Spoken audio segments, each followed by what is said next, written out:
Ya, kita bagi kita, kalau tak ada arahan, maknanya 5 orang ahli bersatu ni sudah melanggar mandat parti.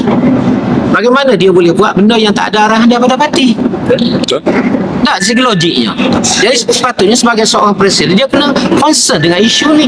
Bagaimana orang dia boleh buat perkara yang parti pun tak tahu, sampai tumbang kerajaan. Jadi at least kena ada satu tindakan. Itu kita sendiri sebagai contohnya, kita rela sampai peringkat tu kita berhentikan keahlian sebab dia sudah melanggar mandat parti, buat kerja dengan tidak ada pengetahuan parti, tidak ada kebenaran parti. Itu yang kita minta. Sebab itulah harap dia, itulah dikatakan setia kawan. Setia kawan ni kita membela kawan kita, bukan mengambil kesempatan daripada masalah yang kawan kita hadap. Jangan kita tengok bila kawan kita terkelas, kita biarkan dia lemas. Sebagai kawan, kita kena tolong dia.